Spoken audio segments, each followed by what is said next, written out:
of the will. In psychology, brilliant theories are cheap.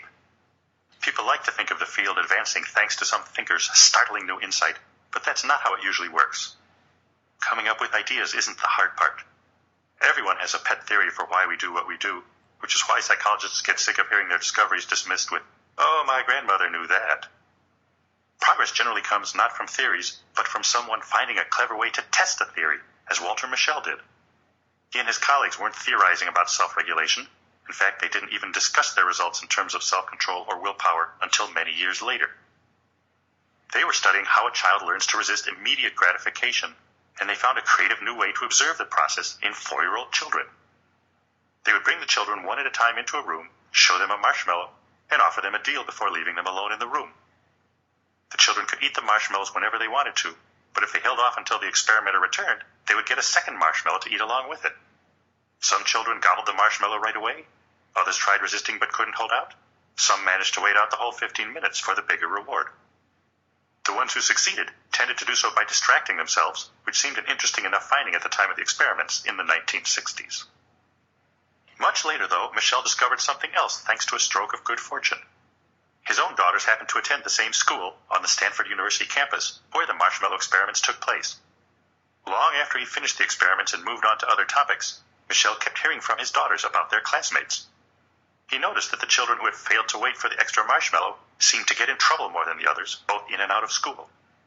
To see if there was a pattern, Mischel and his colleagues tracked down hundreds of veterans of the experiments. They found that the ones who had shown the most willpower at age 4 went on to get better grades and test scores. The children who had managed to hold out the entire 15 minutes went on to score 210 points higher on the SAT than the ones who had caved after the first half minute. The children with willpower grew up to become more popular with their peers and their teachers. They earned higher salaries. They had a lower body mass index, suggesting that they were less prone to gain weight as middle age encroached. They were less likely to report having had problems with drug abuse.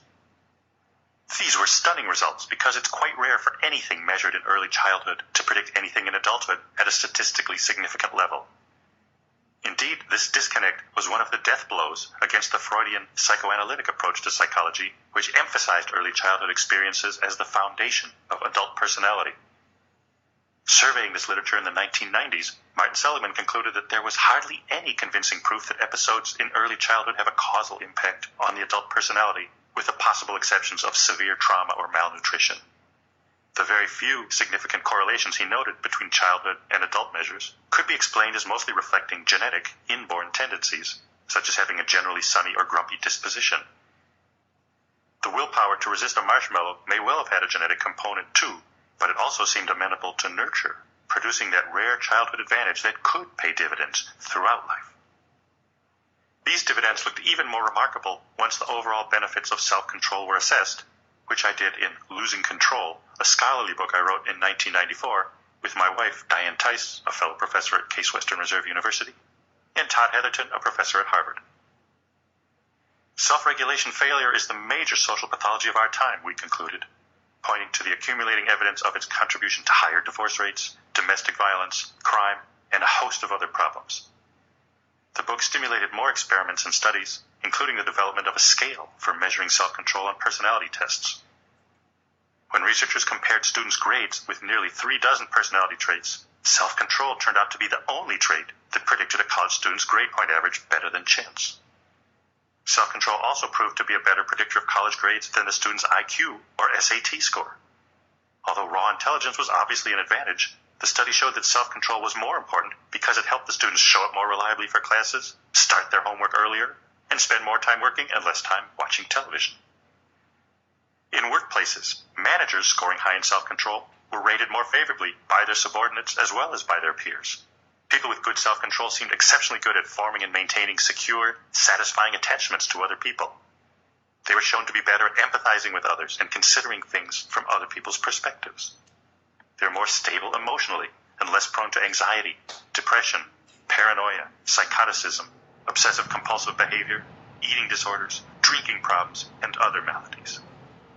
They got angry less often, and when they did get angry, they were less likely to get aggressive, either verbally or physically. Meanwhile, people with poor self-control were likelier to hit their partners and to commit a variety of other crimes. Again and again, as demonstrated by June Tangney, who worked with me to develop the self-control scale on personality tests.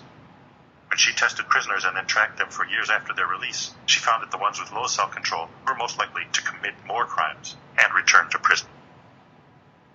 The strongest evidence yet was published in 2010.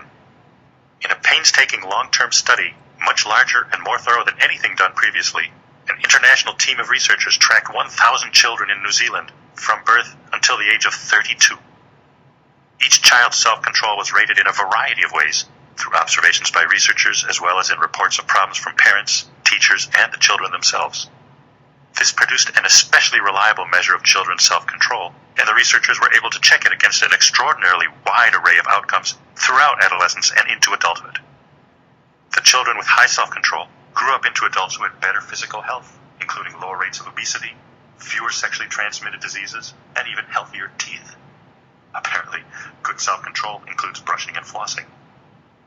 Self-control was irrelevant to adult depression, but its lack made people more prone to alcohol and drug problems. The children with poor self-control tended to wind up poorer financially.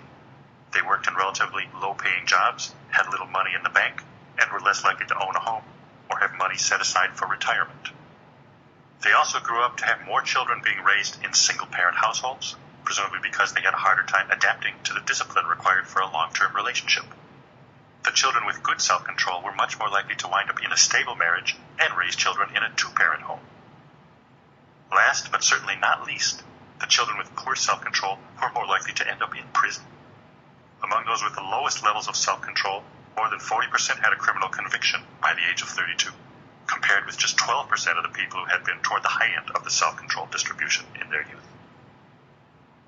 Not surprisingly, some of these differences were correlated with intelligence and social class and race, but all these results remained significant even when those factors were taken into account. In a follow-up study, the same researchers looked at brothers and sisters from the same families so they could compare children who grew up in similar homes. Again, over and over, the sibling with the lower self-control during childhood fared worse during adulthood. They ended up sicker, poorer, and were more likely to spend time in prison. The results couldn't be clearer. Self-control is a vital strength and key to success in life.